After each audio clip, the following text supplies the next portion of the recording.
Hi, Wright Charter School. This is Mrs. Vanderslice bringing you a story for this week. I'm going to read you Blueberries for Sal. Blueberries for Sal is by Robert McCloskey, and it's a Caldecott Honor Book. Right at the beginning, the end papers of this story have a great illustration of Sal and her mom working to can blueberries for the winter.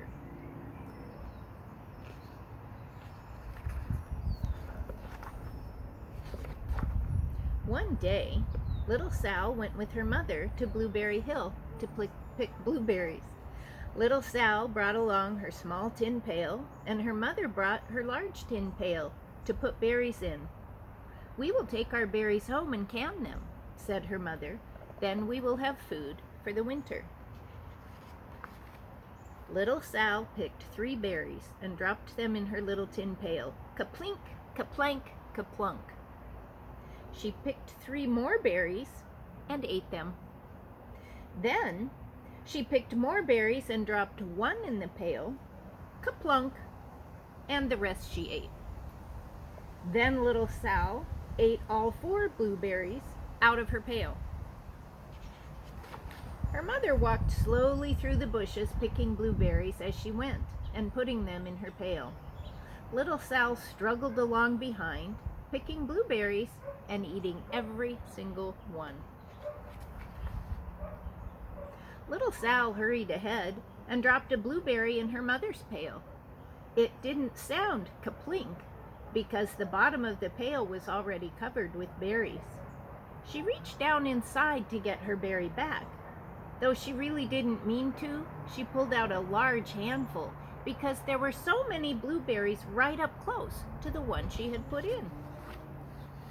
Her mother stopped picking and said, "Now, Sal, you run along and pick your own berries. Mother wants to take her berries home and can them for next winter." Her mother went back to picking, but little Sal, because her feet were tired of standing and walking, sat down in the middle of a large clump of bushes and ate blueberries. On the other side of the hill, Little Bear came with his mother to eat blueberries. "Little Bear," she said, "eat lots of berries and grow big and fat. We must store up food for a long, cold winter." Little Bear followed behind his mother as she walked slowly through the bushes eating berries. Little Bear stopped now and then to eat berries, and then he had to hustle along to catch up. Because his feet were tired of hustling, he picked out a large clump of bushes and sat right down in the middle and ate blueberries. Over on the other side of the hill, little Sal ate all of the berries she could reach from where she was sitting, and then she started out to find her mother. She heard a noise from around a rock and thought, "That is my mother walking along." But it was a mother crow and her children, and they stopped eating berries and flew away, saying, "Caw, caw, caw." And then she heard another noise in the bushes and thought, "That is surely my mother, and I will go that way." But it was Little Bear's mother instead. She was tramping along eating berries and thinking about storing up food for the winter. Little Sal tramped right along behind. Uh-oh. Pages get stuck. By this time, Little Bear had eaten all the berries he could reach without moving from his clump of bushes. Then he hustled off to catch up with his mother. He hunted and hunted, but his mother was nowhere to be seen. He heard a noise from over a stump and thought, "That is my mother walking along." But it was a mother partridge and her children. They stopped eating berries and hurried away. Then he heard a noise in the bushes and thought, "That is surely my mother. I will hustle that way." But it was little Sal's mother instead. She was walking along picking berries, and thinking about canning them for next winter. Little Bear hustled right along behind. Little Bear and Little Sal's mother, and Little Sal and Little Bear's mother were all mixed up with each other among the blueberries on Blueberry Hill. Little Bear's mother heard Sal walking along behind and thought it was Little Bear, and she said, "Little Bear, munch, munch, eat all you gulp possibly can hold, swallow." Little Sal said nothing. She picked 3 berries and dropped them, kaplink, kaplank, kaplunk, into her small tin pail. Little Bear's mother turned around to see what on earth made a noise like kaplunk. "Garumph!" she cried, choking on a mouthful of berries. "That is not my child. Where is Little Bear?"